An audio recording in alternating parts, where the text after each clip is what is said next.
Abanyarwandakazi muteze amatwi The Rwandan kuri uyu wa mbere tariki ya 3 Gashyantare 2020 tubanje kubasuhuza.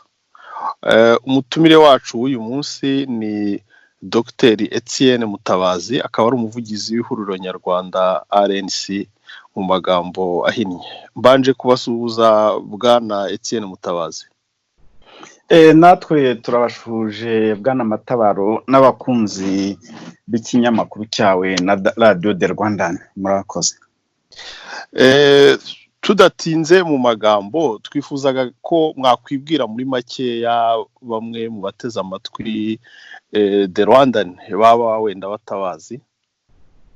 Ndibwira ko wari wabivuze ko nitwa Etienne Mutabazi, nkaba ndi umuvugizi w'ihuriro nyarwanda, ndi na komiseri ushinzwe amategeko muri iryo huriro. Ubwo bivuze ko ndi umuyoboke waryo. Ndi impunzi, mba mu gihugu cya Afurika y'Epfo. Dukomereje aho ngaho, numvise kuba uri umuvugizi ukabona komiseri ushinzwe amategeko, birahita bituma umuntu yakubaza ibibazo bijyanye n'uko ishyaka rihagaze muri no minsi. Twagiye twumva ibibazo bitandukanye, hari abasezerewe mu ishyaka cyangwa ku myanya bariho. Sinzi niba nibeshye niba hari abasezerewe mu ishyaka cyangwa barasezerewe ku myanya yabo, aho wenda uraza kunyunganira. Hari n'ibindi bintu byagiye bivugwa bitandukanye ku mbuga nkoranyambaga. Hari na bamwe mu bayoboke banyu bagiye basohora inyandiko zitandukanye, hari abagiye bavuga ibintu bitandukanye ku mbuga nkoranyambaga. Nk'umuntu w'umuvugizi wa RNC ukaba na komiseri ushinzwe amategeko, watunyuriramo muri makeya ikibazo kiri mu ihuriro ni ikihe, kugira ngo abantu bashobore kumva neza babibwiwe n'umuntu, kuko akenshi bikunze bivugwa n'abantu ku ruhande rimwe na rimwe bashobora kuba batanasobanukiwe ibibazo ibyo ari byo. Watubwira iki uko ihuriro rihagaze? Biragoye kugira ngo umuntu ahereye kuri icyo kibazo umbajije cyangwa se ibyo bibazo ngo ubwe ngo ikibazo iki ni iki, ariko ndumva mu minsi yashize ntabwo ari ndakera, ni ku itariki ya mbere z'uku kwezi kwa kabiri, hari ikiganiro twahitishije kuri radiyo yacu, radiyo Itahuka, nakigiranye n'umunyamakuru wacu ari we n'umuyobozi wa radiyo Serge Ndayizeye. Ndibwira yuko Matabaro twarabivuganye icyo kiganiro nawe waracyumvishije. Hari ibintu byinshi twavuzemo, ariko wenda ku bw'inyungu z'ikinyamakuru na radiyo yawe umbaje nk'ikibazo cyihariye nakigusobanura, ko kuvuga ngo ni nkubwire ngo ni iki ikibazo kirimo, ndumva ibyo bintu byangora.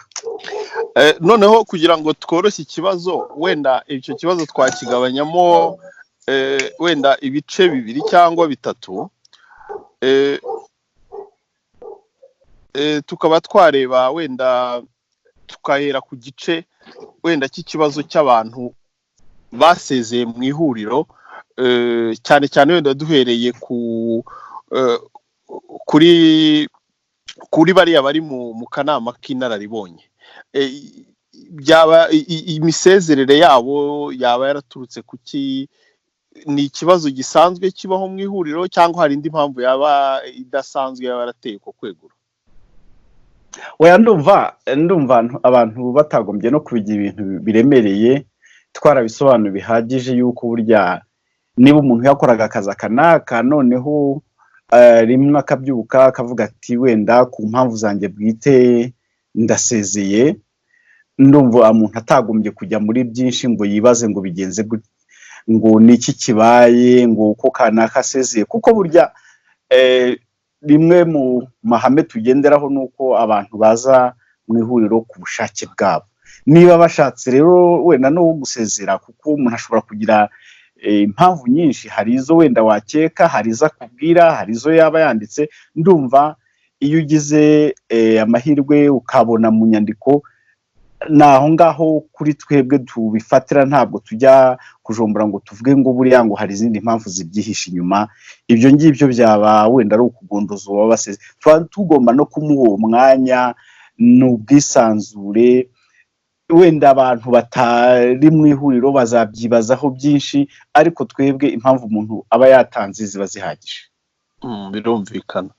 None tugiye ku kibazo cy'abantu bagiye basabwa kuba bahagaritswe mu mirimo yabo, rimwe na rimwe bagahagarikwa burundu, cyane cyane navuga ikibazo cyaturutse ku bayoboke bo mu gihugu cya Canada.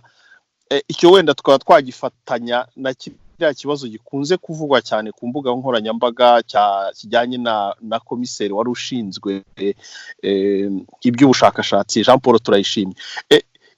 Icyo kintu wenda ntabwo twagitindaho, ariko wenda wakinyuramo muri make, kuko akenshi iyo nk'umuntu nkawe ushinzwe amakuru n'ibijyanye n'amategeko mu ishyaka, iyo udahaye amakuru abantu y'ukuri, bakaba basa nkaho bagendera nko ku bihuha bakuye mu bantu badashinzwe n'iyo mirimo, badashinzwe no gutanga amakuru, akenshi hari igihe bahabwa amakuru atuzuye cyangwa atariyo. Kuri wowe muri makeya wabwira abantu iki kuri ibyo bintu? Ndagira ngo wenda ngaruke ku bintu biruvuze uti amakuru y'ukuri cyangwa amakuru atariyo. Aho ngaho buriya umuntu wese ubajije ikibazo akenshi aba afite icyo ashaka kumusubiza, uko niko abakeka ko ari kuri kwe, ariko haba hari n'ibyabaye.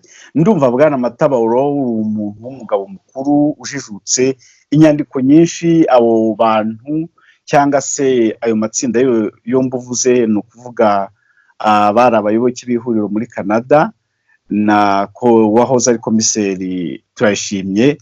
Ndumva warabaye mu bantu ba mbere bo kubona amabarwa banditse cyangwa se ay'ubuyobozi bwagiye bubandikira.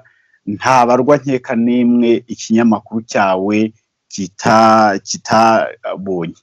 Aho rero ayo mabarwa ibikubiyemo, ndumva wafashe umwanya wo kubisoma.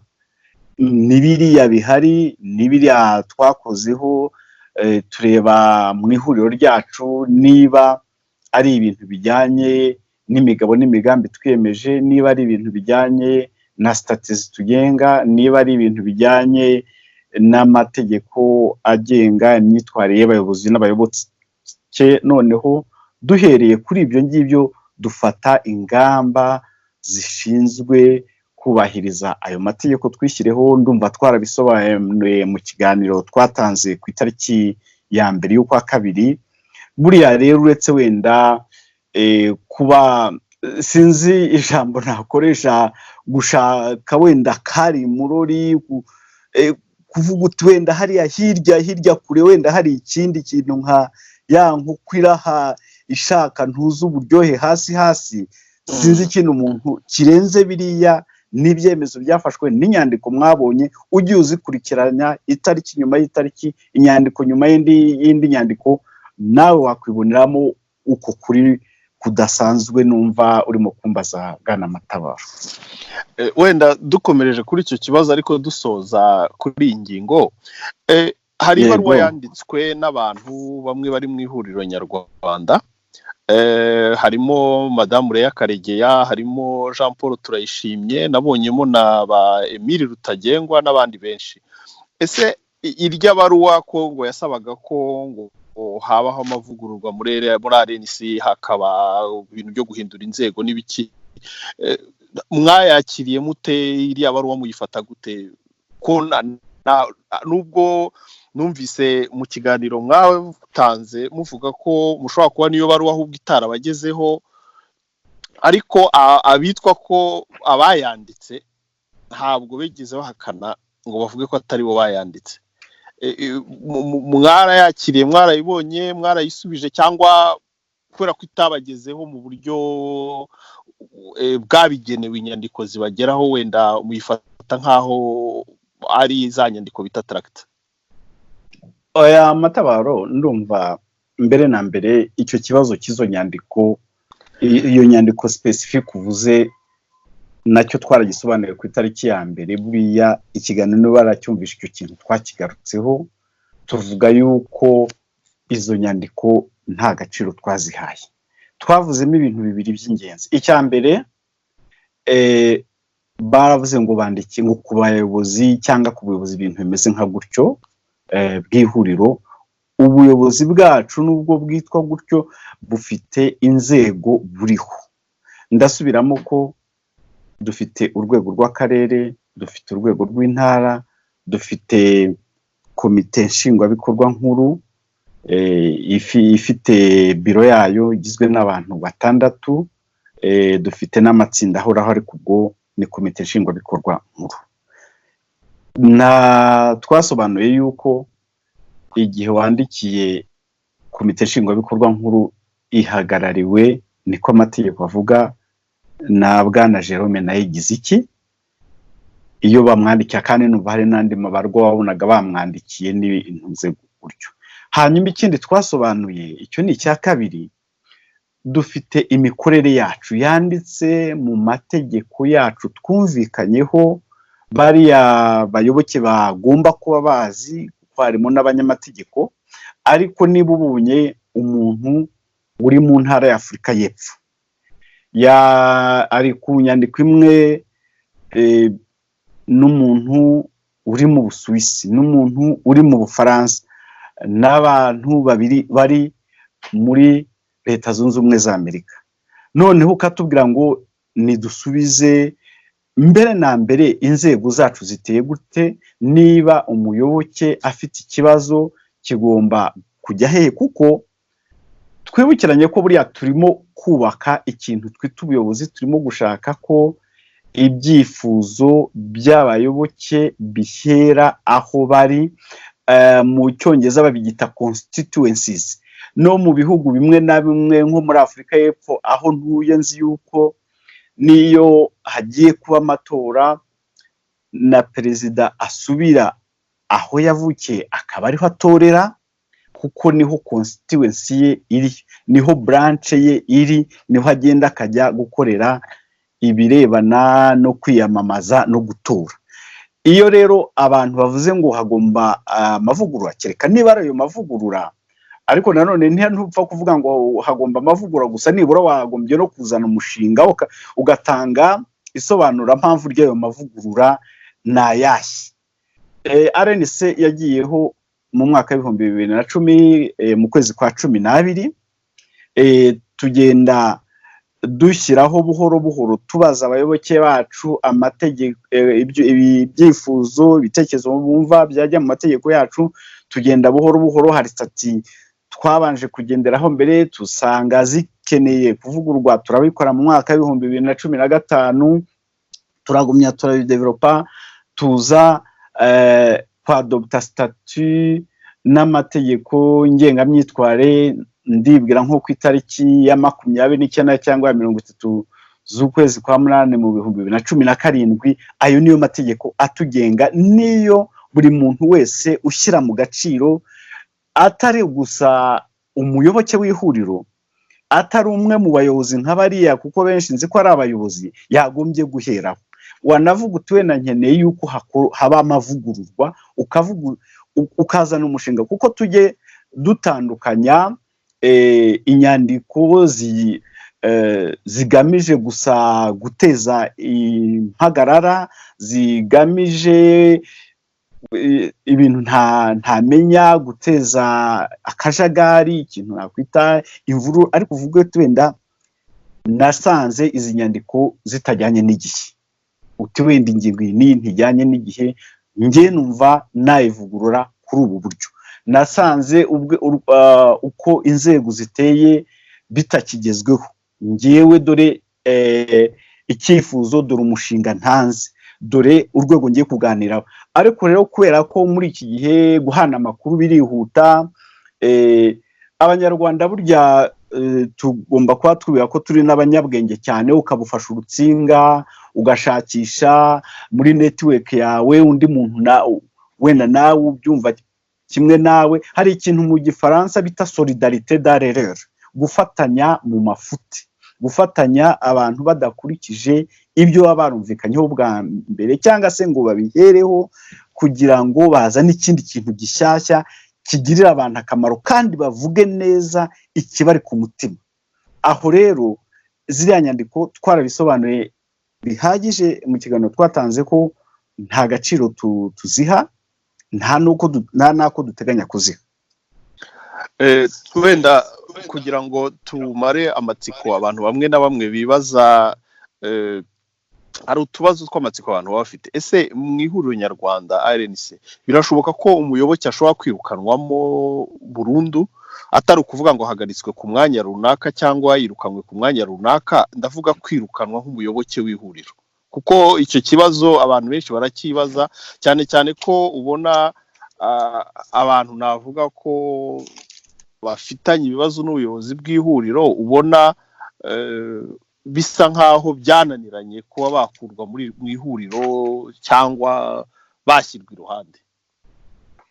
Oya, ntabwo ari byo siko bimeze. Ntabwo twigeze tunaniranwa cyangwa se hari abirukanwe kubera imyitwarire yabo. Muri cya kiganiro uretse mbabaze gatoya, birukanwe mu ihuriro cyangwa birukanwe ku myanya bari bashinzwe ubuyobozi? Aho ntuza urambaza nk'umuntu utari mu ihuriro, reka ngusobanurire nk'umuyoboke w'ihuriro, nk'umuyobozi mu ihuriro, nka komiseri w'amategeko, nk'umuvugizi waryo. Ku byerekeranye uko umuntu areka kuba umuyoboke, niba ufite amategeko yacu, niba atahari nzayakohereza ubihe n'abandi. Abantu be kujya rwose bafata umwanya mwinshi ngo batubwire ibyo bafite ku mutima, ahubwo barebe twebwe ibyo twakoze. Uzarebe ingingo ya 12 ya statu zacu ivuga ngo umuntu areka kuba umuyoboke iyo asezeye ku bushake bwe, iyo yirukanwa.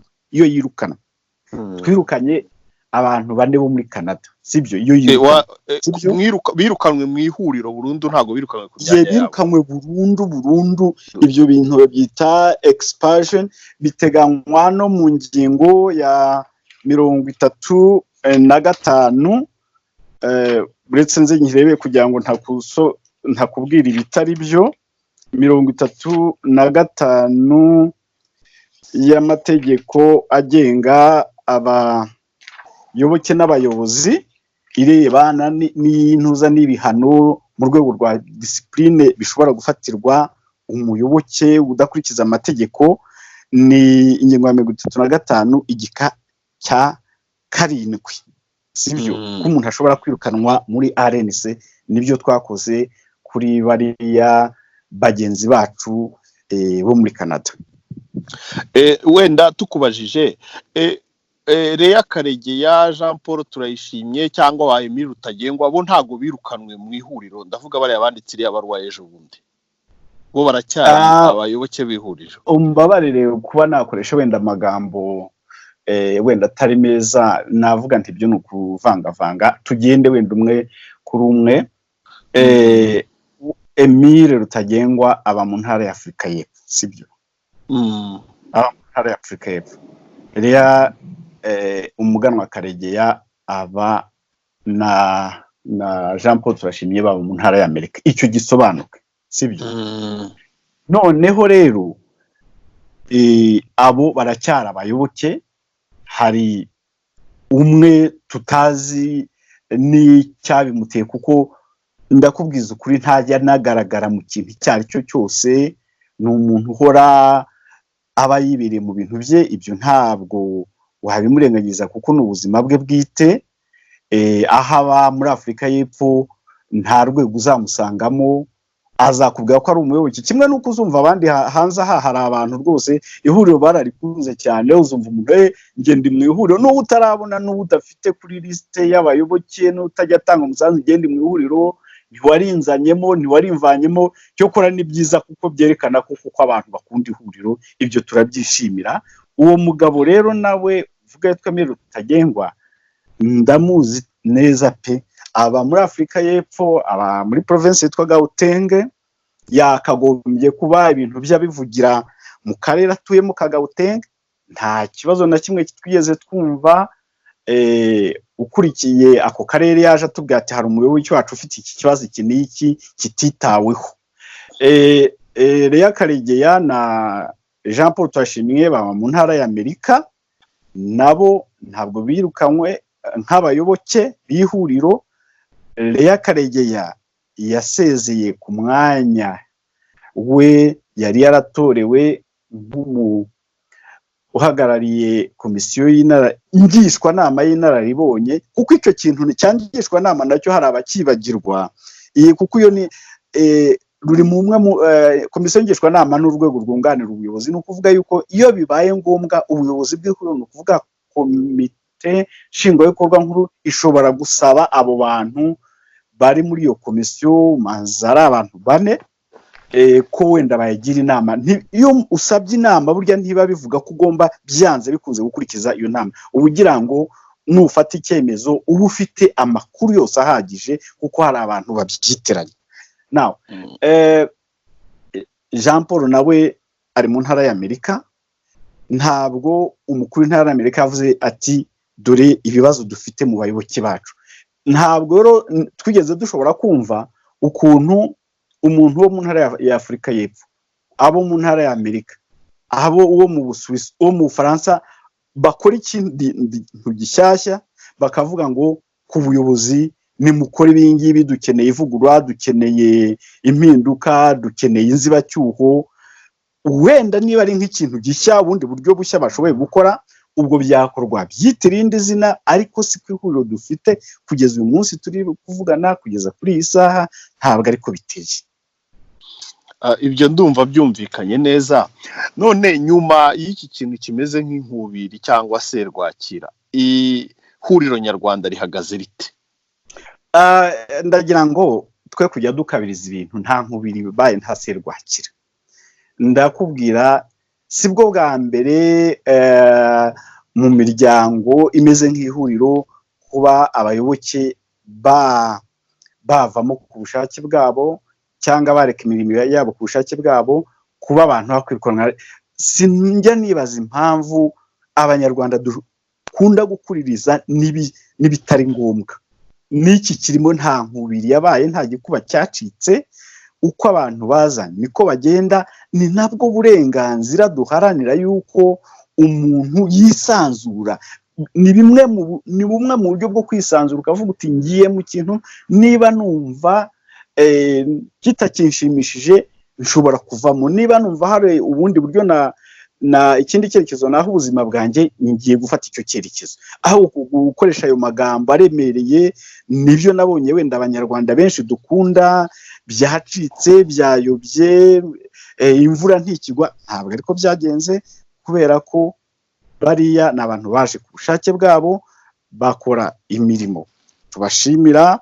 Igihe kigeze bakoze amakosa barayahanirwa, nuko byagenze. Kandi no mu bakirimo, nanjye ndimo, n'undi wese, nidukora cyangwa tukitwara nk'uko bitwaye, natwe bene ibyo byemezo bishobora kudufatirwa. Ibyo nta mpaka bizabyara. Bwana Etienne Mutabazi, impamvu nari nkoresheje ayo magambo, ahubwo nakoresheje amagambo yoroshye nkurikije umwuka uri navuga ku mbuga nkoranyambaga, ahantu ku ruhande. Wenda wowe twemera ibyo uvuga kuko ni wowe uri mu ishyaka imbere, ni wowe uzi uko rihagaze, ariko amagambo nari nkoresheje wenda arakomeye kuri wowe, ariko kuri twebwe aroroshye. Tuba tubirebera inyuma y'ihuriro bitewe n'ayo makuru abacicikana ku mbuga nkoranyambaga cyangwa ku bantu batandukanye. Niyo mpamvu tuba tunakeneye kumva wowe icyo ubivugaho, kugira ngo ari abayoboke bari mu ihuriro bibahumurize, ari n'abantu bari ku ruhande wenda baba barumvise amakuru atariyo, nabo bashobore kugerageza gushakashaka no kumva uko ibintu bimeze nyabyo. Ndumva twakomeza ku kindi kibazo gikurikira. Reka nicyo ngira icyo nkikubwiraho, wenda turiyongeraho iminota. Abayoboke bacu bari mu ihuriro, ndakubwira ko baratekanye, kuko twarabasobanuriye bihagije icyo kiveho. Abandi wenda bakunda ihuriro, kuko tugomba kubasobanurira. Ndibaza nawe w'umunyamakuru nubwo utaririmo, ariko buriya hari ibyo ubuzi, hari ukuri ubuzi, hari n'agakabyo. Ako gakabyo rero no ko nashatse kuvuga ngo reka tujye tukagendera buhoro. Ntuze rero ngo kuvuga ngo ibintu ngo byandikwa biri hanze, aho hanze uzahasanga ibintu byinshi, ndakurahiye. Hari ibintu byinshi, ariko rero nyine nicyo tubereyeho kugira ngo ibyo bintu tubisobanure. Ubu nibyo turimo gukora. dufashe ikibazo kindi gikurikiyeho, mu minsi yashize ishyaka PDP Imanzi ryavuye mu ihuriro ry'amashyaka P5, ariko dukomeje kumva mukomeza kuvuga P5, kandi burya P5 numvaga ari parti cyangwa party eshanu, ariko ubu zisigaye ari enye, ariko mugakomeza kuvuga ngo P5. hari nk'irindi shyaka ryaba ririmo rya gatanu mutsinda se, ku buryo byaba gikomeje kuba 5 cyangwa yabaye 4, wenda byakwitwa P4, cyangwa nuko ari akazina wenda kavugika neza, cyangwa hari umwanya wenda muteganyiriza irindi shyaka rishobora kwinjira vuba. Amasezerano twagize nk'ihuriro yo gukorana n'abandi bagenzi bacu mu mwaka wa 2015 ndumva arahari, ni inyandiko rusange umuntu wese yareba. Ingenda yazi nabaye cyangwa se ndacyari muri komisiyo y'uburenganzira bwa muntu yo muri iyo mpuzamashyaka, ariko ubu tuvugana ntabwo ndi umuvugizi w'iyo mpuzamashyaka. Ntabwo byaba ari byo rero ngiye muri ibyo ngibyo, aho byaba ari kumvugisha byinshi cyane, kandi ndumva atari cyo ugambiriye. Ndumva uhagarariye mu by'ukuri uwo chairman wa ntuza wa steering committee y'iyo mpuzamashyaka ni n'umugabo witwa Justine Bahunga, wazamushaka ndumva byakorohera noneho mukabiganiraho. Ikindi nuko njyewe ndi umuvugizi w'ihuriro, muri rusange dufite coordinateur wacu na yigize iki. Ntabwo byaba ari byo, ndumva n'abanyarwanda icyo kintu bagomba kujya bakimenyera bakumva naho batagomba kuyashakira. Niyo naba mbizi nubwo naba nzi icyabaye, ntabwo byaba ari byo, byaba ari imikorere mibi ngiye mu bintu byakagombye gusobanurwa n'abandi. Tugiye ku kindi kibazo, i Kigali mu nkiko za leta y'u Rwanda hari abantu bafungiyeyo bagera kuri 20 n'abandi, barashinjwa ngo kuba abarwanyi b'ihuriro nyarwanda RNC. Rimwe na rimwe bavuga ko ari aba RNC, ubundi bakavuga ngo ni aba P5, kandi nkurikije uvuga ko abakuriye, uvuga ko ari umumajoro witwa Habibu Mudasiro, aburana yemera icyaha, akemera ko yari umuntu wo muri RNC. Ese izo manza mwe muzifata mute? Ese ibyo bavuga nibyo bifite ishingiro cyangwa ni amatakirangoye?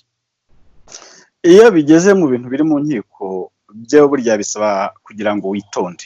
Mbere na mbere njye wenda mfite amahirwe ko nize amategeko, ntabwo nagira icyo nkubwira ku rubanza ruri mu rukiko ahantu mu Rwanda ntarabona impapuro imbere yanjye z'ibyo abo bantu baregwa. Hari ibyo wenda abanyamakuru bandika bafashe note, ntabwo nabona urupapuro rw'ibirego bare abantu baregwa ngo numve uko buri wese ahagaze, numva uwo ari we, kuko numvishe yari abantu bava mu bihugu bitandukanye. Ariko igikuru ni iki gikuru, ndumva hari n'ikindi gihe twigeze kuvuga kuri iki kibazo, wenda atari kuri radio yawe ari ahandi, ko abanyarwanda muri aka kangaratete barimo abenshi bagiye bahungira muri ba bihugu duhana imbibi, na Repubulika Iharanira Demokarasi ya Kongo irimo. Inkoro ubushakashatsi ahegera mu mpera z'umwaka ushize, wenda nko mu kwezi kwa 8, hariya muri kariya gace kaza Kivu zombi, Kivu y'amajyaruguru n'iy'amajyepfo, habarirwaga imitwe 158 y'abarwanyi, abenshi ari abanyekongo bavuga ko barimo n'abanyamahanga. Abanyarwanda, hari abanyarwanda bahageze imbere barahaguma, bamwe baricwa, abandi isi ntiyabatanga bagumaho. Kuba wenda bavuga bati ubwo twumvisha abantu bavuga impinduka, ubwo twumvisha abantu bavuga wenda ijambo rya tugarura icyizere natwe turumva twavuga ibyo bintu. Nagiye mbyumva kenshi mu Rwanda, mu bayobozi tegetse bo mu Rwanda bagaruka ngo kuri raporo yakozwe n'impuguke z'akanama k'umuryango w'abibumbye gashinzwe amahoro ku isi ku gihugu cya Kongo. Raporo yasohotse mu kwezi kwa 12 mu 2018, harimo njya nka paragrafe 2 cyangwa 3 zivuga ngo RNC P5 zifite abasirikare. Twategereje raporo ya nyuma irangira yo mu kwezi kwa 6 tw'icyo kintu bakigarukaho. Matabaro icyo kintu nta cyongeye kukigarukaho. Nyuma yaho hamaze gusohoka izindi raporo ebyiri ntibakigarutseho, ariko uzumva mu Rwanda abategetsi b'Abanyarwanda kubera ibi bintu bahimbye, umuntu wese uvuze impinduka bakamuhimbira ari mu mutwe w'iterabwoba. Wabaza uti iryo terabwoba bati mu 2013 hari abantu bateye grenade ku Kicukiro. Wanabaza ugasanga ahubwo izo grenade ni zabo bajyanaga. Hari umuntu nahuye nawe Matabaro mu buhungiro muri kimwe mu bihugu byo muri mu majyepfo ya Afurika, ambwira ati nanjye bigeze kumpa umufuka wa grenade ngo ngende nzishyira ahantu bavuge ko ari Colonel Rugigana muri umuna wa General Kayumba wantumye ngo nzihakire. Ibyo byaravuzwe uko n'ukuri, ariko rero biriya byo gufata Abanyarwanda barimo kuvuga bati turashaka uburenganzira bwacu ukabajyana mu nkiko. Mu Rwanda mu nkiko harimo abantu benshi. Tugiye rero dushaka kumenya ngo buri wese arimo kubera izihe impamvu zo zaba ari nyinshi, byazadufata igihe cyo kora nkawe umunyamakuru. Ni byiza ko ufata nk'uyu mwanya cyangwa se ukareba buri muntu wese ufunze mu Rwanda niba byagushobokera, kuko hari n'abafungiwe ahantu hatazwi, ukaba washakashaka ukavuga utuye yarazira iki. Ariko rero biriya bintu abategetsi bo mu Rwanda agenda bagacamo abantu uduce, aba bararwanira iki, aba bararwanira iki. N'Abanyarwanda barwanira ni uburenganzira bwabo. Uburyo bakoresha bwose ni bwinshi, ni bunyuranye. Biriya rero byo kuvuga ngo dufite iki imitwe y'iterabwoba iki, ibyo ni ibintu twahereye kera duhakana, tuzagumya tunabihakane. Amaraporo bazajya bayazana, tuyasome tuyasubize. Uwo ni umurongo twafashe. Tukiri kuri bano bantu, uretse wenda ibi babashinja byo kuba ngo bari abarwanyi n'ibiki, ariko ubundi mubazi nk'abayoboke cyangwa abandi bantu basanzwe, mwaba mubazi wenda niyo baba ubundi Matabaro buriya ntuza nk'umunyamategeko hari ibibazo burya umuntu aba atagomba gusubiza. Uti kubera iki? Iyo wambajije ikibazo cya mbere nkagusobanura bihagije, kereka wenda umbwira uti sinisobanukiwe neza, aho ngaho nasubira inyuma nkagusubiza. Ku kibazo cya mbere nagusobanuriye bihagije. None uti abantu mubazi ubu aho nakubwemba mu buhungiro, uwigeze wumva ko nanyarukiye Kigali ngo nge muri prison ngende mbaza umuntu we witwa nde, weho wabaga mu mutwe bariya n'Abanyarwanda? Ariko nabyo sinzi niba umuntu yabyemeza. Ntabwo ari Abanyarwanda gusa, kuko harimo abanyamahanga benshi cyane. Numvise bavuga ko harimo abanyamahanga, harimo abo muri Malawi, harimo Abarundi. Ubu se koko nkwirarireho mvuge ngo bari abantu ndabazi, aho ngaho ntabwo byaba ari byo. Reka buriya tubonye imyirondoro yabyo nibyo byaduha umwanya wo kugira ngo turebe abo ari bo, turebe abo tuzi n'abo tutazi. Ubundi ikibazo narimbajije ntago cyari nko kwibaza, urabona nk'iyo hagiye kuba nk'ibintu bihereye wenda kuri ibyo by'itekinika cyangwa gufata umuntu uwo ari we wese, bashobora gufata umuntu wari umuyoboke usanzwe ushyigikiye ishyaka kubera uburenganzira bwe. Ibyo byose umuntu wese afite uburenganzira bwo kujya mu ishyaka yifuza bitewe n'uko anyuzwe n'ibyo bitekerezo. Noneho ahubwo bagahera ku kuba ari muri iryo shyaka bakamugerekaho urusyo. Nicyo kibazo nabazaga, ntago wenda nabazaga ko mwamubazi mu bundi buryo, nababazaga niba mwaba mubazi nk'abantu basanzwe ariko badafite aho bahuriye n'imitwe n'ibyo by'uburwanyi. ubwo ni nk'ibyo kuko hari intu z'amagambo mashya yaje burya ngewe ndavuga nk'umuntu ibyo magambo y'itekinika, amagambo atarabaga mu kinyarwanda ariko yazanywe na leta iriho, ni nk'ibyo mbese. Noneho dukomeje turacyari kuri icyo kibazo wenda mu bundi buryo, leta y'u Rwanda ikomeje kuvuga ko igihugu cya Uganda gifitanye imikoranire na RNC, ari mu manza, ari muri ibyo bibazo byose bya diplomasi, ari muri zino nama z'ubudatuza zijyanye n'umubano w'u Rwanda na Uganda, hakunze kugarukamo ko ngo mufitanye imikoranire n'igihugu cya Uganda. Ese icyo gihugu koko mufitanye imikoranire cyangwa ni ugukabya? Ndibwira ko biriya ni ugushakira ikibazo ahantu kitari. Higeze kubaho imikoranire hagati y'inzego zishinzwe umutekano n'u Rwanda, cyangwa hagati y'izo nzego n'iza Uganda, igihe uwahoze ari inspector wa polisi General Kayihura yafatanyaga na bariya bamaneko b'u Rwanda mu gucyura impunzi cyangwa kuzicira mu Bugande. Ibyo byabayeho. Twumvishe imikoranire myinshi hagati y'ingabo za Kongo n'iz'Abanyarwanda, ariko sinumva impamvu niba u Rwanda na Uganda ni mu majyaruguru y'u Rwanda, uretse ko umupaka umaze umwaka ufunze, ariko kuki byaba igitangaza niba Abanyarwanda iyo bahunze bajya mu Bugande, ko twumvishe ko ahubwo habayo n'Abanyarwanda benshi. Abantu bari mu Bugande baravuga ati hano hari Abanyarwanda barenze miliyoni, hari n'abaturage ba Uganda bavuga Ikinyarwanda. Ubwabyo niba wenda ugeze mu Bugande aha n'aha ukaba wavuga uti numvishe ikintu cyitwa RNC, ihuriro nyarwanda giharanira impinduka, ndumva ari ikintu binyuze mu buryo, ni kimwe n'uko waba uri Buruseli mu Bubiligi ukavuga uti numvishe ishyaka ryitwa FDU inkingi riharanira ko mu Rwanda haba impinduka. Ariko se iyo icyo kibaye bihita automatically, niko bavuga nkoresheje iryo jambo, sinzi uko narivuga mu Kinyarwanda. Ubwo se bivuga ko wakoranye na leta y'Ububiligi? Ibihugu bikorana, wabonye nk'u Rwanda na Uganda basinye amasezerano, kiriya ari amasezerano y'ubwumvikane, memorandum of understanding, twarabibonye. Aranasinye ari amasezerano yasinywe n'abantu baba perezida. Twebwe nk'ihuriro ntabwo turi igihugu ngo tube twaragiye mu Bugande duhure na Perezida Museveni cyangwa n'undi muntu wo mu rwego rwo hejuru dusinyanye amasezerano.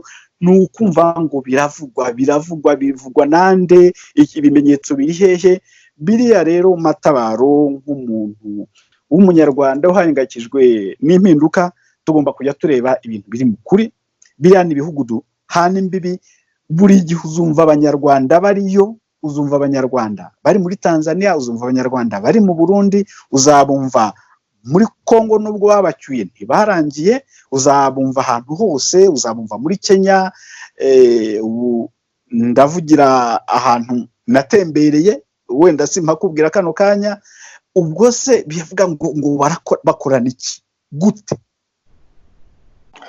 Ahubwo wenda tukiri no kuri icyo kibazo kijyanye n'ibyo bijyanye na diplomasi, iyo mwitegereje ibibazo u Rwanda rufitanye n'ibihugu by'abaturanyi, ngaho i Burundi, ngaho Uganda imipaka yafunzwe, ngaho ibya Tanzania murabyibuka byo mu gihe cyashize, igihe Perezida Kikwete bamubwiraga ko bashobora kumumena umutwe. Mwebwe mu ihuriro mubibona gute, mubifata gute? Mbese musesengura icyo kibazo mute muri politike yanyu, mubibona mute? Urakoze. Buriya bifite aho bihure n'ikibazo wari wambaje n'igisubizo nari maze kuguha. Biriya ni ibihugu duturanye, ni ibihugu by'abavandimwe, kuko abantu benshi cyane cyane abo ku mipaka bafite imiryango. Ni ibihugu biri mu gace kamwe mu bihugu muri uriya muryango w'ibihugu bya Afurika y'Iburasirazuba. Ni ibihugu byagombye kuba bifitanye umubano mwiza. Icyo nicyo cya mbere, umubano mwiza. Ariko iriya leta kubera ibintu byo gushaka kuguma ku ngoma, kuguma kwimakaza ubutegetsi bw'agatsiko bw'abantu navuga b'abahezanguni, bw'abantu bashaka kwikubira ibintu byose, bagiye bateza ibibazo muri kariya gace.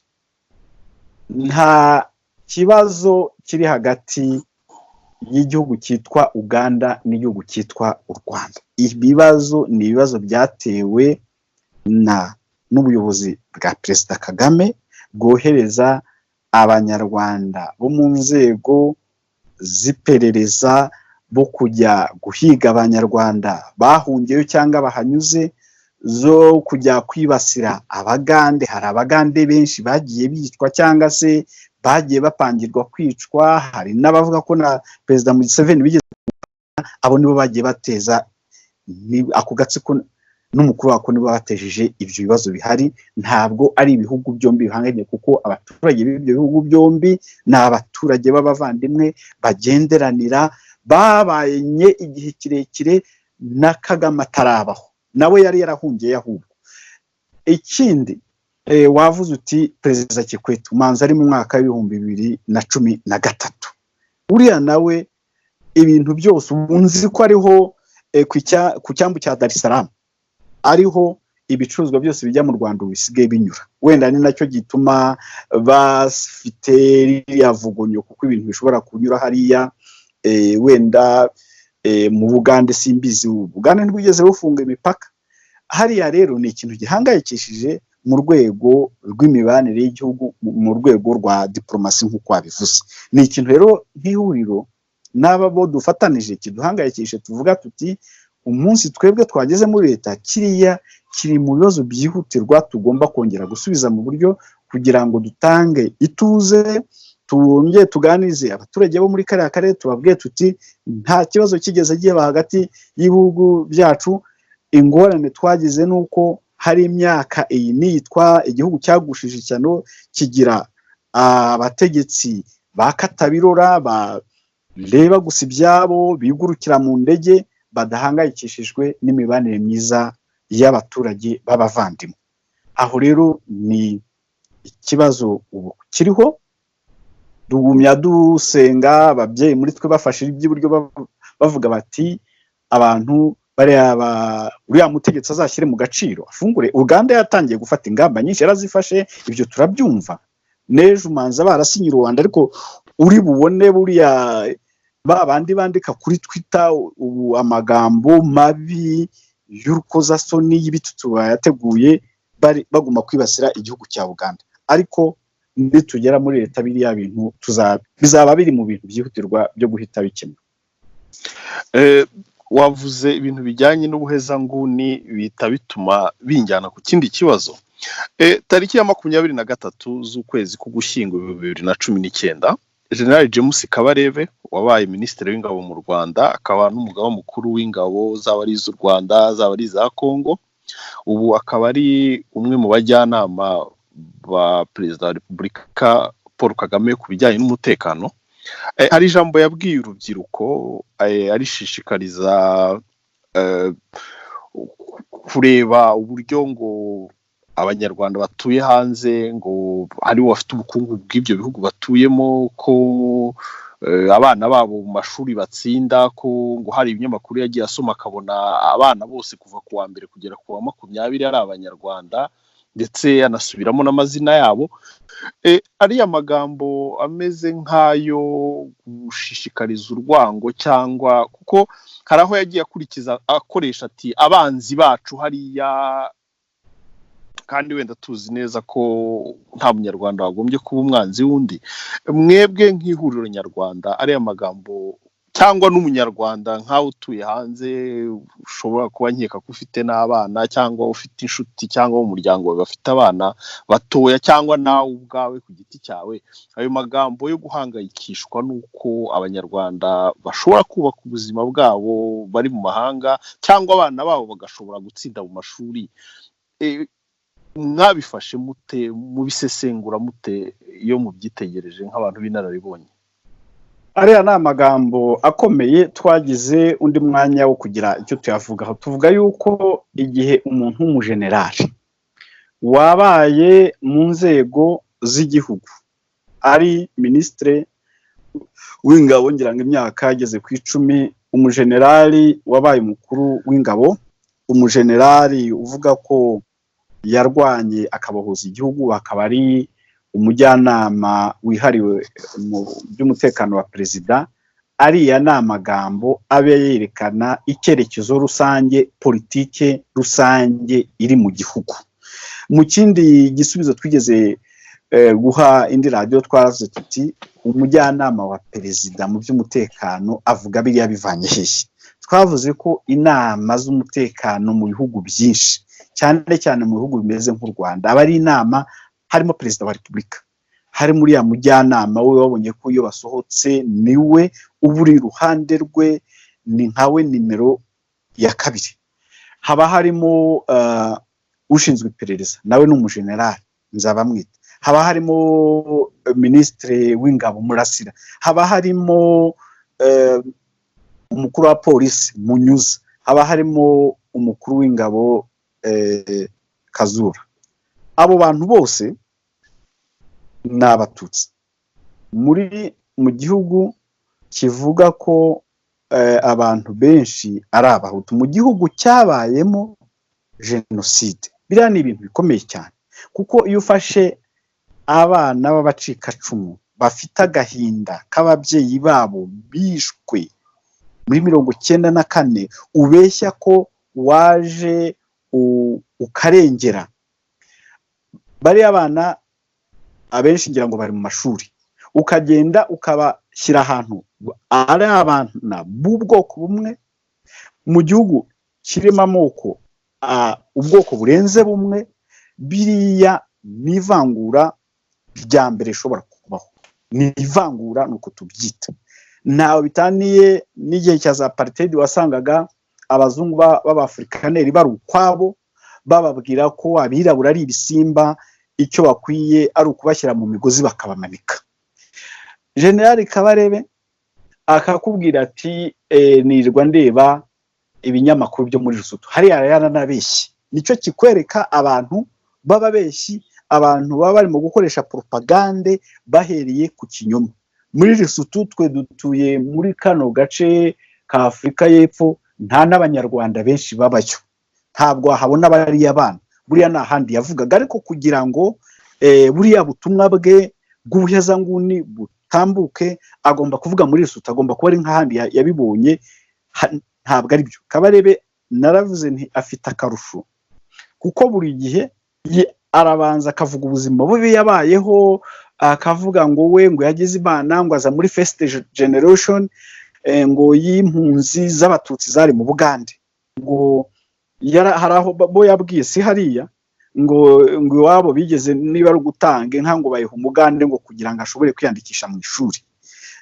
Mbese ababwira ati mwokagiye Imana mwe murabona ubwo buzima, ariko ubu ngubu mwebwe hano mumeze neza kuko twe turahari, twaraje turabakiza. Bumvishe na ministre Nyamvumba nawe burya muri iriya nama, uriya ministre w'umutekano nawe arimo kuvuga iyo message. Naravuze ngo uzagende ure message bari abasirikare batanga n'abari munsi yabo. Ndumva hari n'undi mujenerali twa Muganga nawe ukoresha ziriya message, ziriya mvugo mu gihugu cyabayemo ubwicanyi ndengakamere bugeze kuri kera kigero, ariko muri iki gihe ari muri leta bafite ibintu byose nk'uko bavugaga, agatinyuka akajya intusi. Ni imvugo rero iremereye cyane, ni imvugo mbi. Buriya urukiko rwa Arusha cyangwa ruriya rwashyiriyeho igihugu cya Yugoslavia, imyaka yose izo nkiko zamaze, ikirego cyazaga bwa mbere nari amadisikuru yo guhamagarira abantu kwanga abandi, kubibasira, usibura ubwoko kabone n'ubwo utabuvuga mu magambo, kandi uri mu mwanya nk'uwo Generali Kabarebe arimo. Ikindi rero kinatangaje Matabaro, hariya tugira abantu ubundi babaga bari, buriya wakwibaza uti ari nk'umuhutu ubivuze, ari nk'umuhutu ubivuze byagenda gute? Buriya ari nk'abampora icyo ubivuze, ari nka General n'ubwo wenda ashaje Gatsinzi Marcel ubivuze byagenda gute? Ya miryango yajya kurangiza Yohani Damascene Bizimana yahagurutse, Dusingize Mungu yahagurutse, François Ngarambe yahagurutse, abantu bose bahagurutse bavuga ati ingengabitekerezo ariko kubera ko bivuzwe n'umuntu w'umututsi muri kiriya gihugu uhagarariye agatsiko k'abantu b'abayezanguni bafashe igihugu nk'ingwate, ntacyo bashaka kuvuga. Ntabwo nigeze numva ijambo na rimwe inteko ishinga amategeko yavuze. Numvishe hari umuntu bafite navuga w'igikoresho wagira ngo afite ubwenge bucuramye, Mpayimana avuga ngo arabishyigikiye. Biranatangaje kumva umuntu uvuga ngo hari abamwintroduza yavuga ko ari docteur. Burya docteur ni titre ifite icyubahiro, uba ugomba kuvuga ibintu wasubiramo, ibintu ubona ari intangarugero wasubiramo uhagaze ku maguru yawe abiri, ariko bitavuze ko utari bwumve n'iby'abandi. Ariko kubona ujya gusobanura ikintu nka kiri ubwabyo, gushyira abantu bamwe ahantu b'ubwoko bumwe mu gihugu kimeze nka kuriya cyagize akaga, uzi n'ibirimo kuba mu karere, ibyo ni ibintu bikomeye. Cyokora twavuze ko biri ari ibintu tuzicara tugafata umwanya uhagije tukabiganiraho, umuntu akareba n'izindi ngamba zafatwa, kuko biriya ntabwo ari ibintu byo gufata minenerwe, ni ikintu gikomeye. Dufite inshingano yo gukora ku buryo igihugu cyacu kitazongera kuzamo imivu y'amaraso, igihugu abantu bagomba kwisanzura, abatutsi bakumva batekanye, abahutu bakumva batekanye. Nabyo dusaba ko abanyarwanda bakwimiriza imbere, aho kureba gusa inyungu z'igihe gitoya cy'abantu b'abahuzanguni barimo kugira mbese kwimara umujinya w'ibyo wenda ababyeyi babo cyangwa ubwabo mu buto bwabo batashoboye kubona. Ibyo ntabwo byari ibintu byiza wenda ko bibabaho, ariko buriya bagombye gukora ibintu birenze bene ziriya mvugo z'urwango, zo guhamagarira abantu kwibasira abandi, zo kwirwa bari abana b'abantu, yabaza abana biko nabo bafite ashaka iki ku bana b'abandi. Ndumva ari ibyo ngibyo naba nkubwiye, ariko biriya bizabe ikiganiro kirekire, kandi ndumva nawe nk'umuntu wenda uharanira impinduka wazafasha mu gutegura Bwana Matabaro. Mu gusoza wenda twasubira inyuma gato, umuntu akaba yababaza ikibazo wenda abantu benshi bakunze kwibaza. Nta gakuru ka komiseri wanyu, umwe mu mubare wa komiseri wanyu Rutabana Benjamin, kuko abantu benshi bakomeje kwibaza icyo kibazo, kandi namwe mu ihuriro nyarwanda nkurikije ibyo mukomeza kuvuga, muvuga ko namwe mugikomeza gushakisha. Nta makuru mashyashya mwaba mufite? Ese wenda mutagiye muri detaye cyane, ihuriro riri gukora iki kugira ngo rishobore gutuma icyo kibazo gisobanuka, no kugira ngo byibura hanamenyekane n'ukuri, cyangwa niba ari n'utabarwa atabarwe? Urakoze. Ntabwo ari uvuga ngo ihuriro ririmo gukora iki, ihuriro ryakoze iki, rikomeje gukora iki? Ko kuva mugenzi wacu yazimira twakoze ibintu byinshi. Umuryango we watwandikiye ngira ngo ku itariki 2 z'ukwezi kwa 10 umwaka ushize, usaba ko twakurikirana kiriya kibazo, kuko duhita tubyakira, tugerageza kuganira nabo ubundi.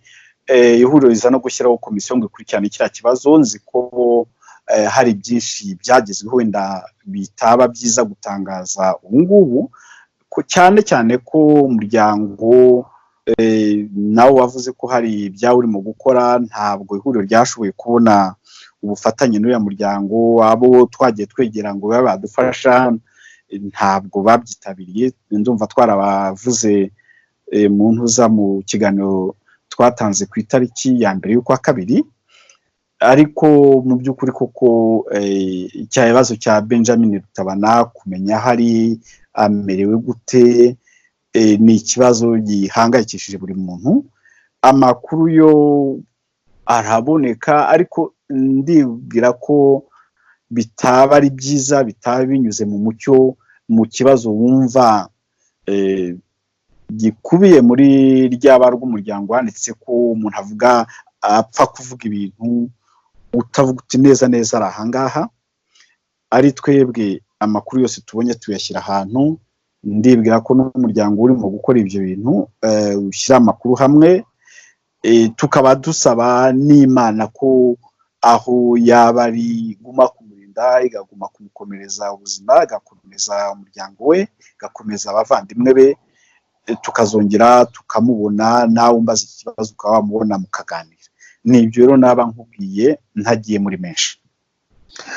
Murakoze bwana Etienne Mutabazi ko wamwemeye kuganira na The Rwandan kuri uyu wa mbere tariki 3 Gashyantare 2020. Twongeye kubashimira. Umva ni twebwe tugomba kugushimira mu rwego rw'ihuriro. Ni igikorwa cy'ubutwari, mujye mufata umwanya mutuganirize. Yego Matabaro ntibabyoroshye ko umuntu wenda akubwira aguha ibisubizo wenda wewe wari witeze, ariko buriya natwe tuba twagerageje kugira ngo dufatanyirize hamwe gukangura abanyarwanda, dufatanyirize hamwe kuguma guharanira iyi mpinduka twese twifuza. Nawe urakoze cyane.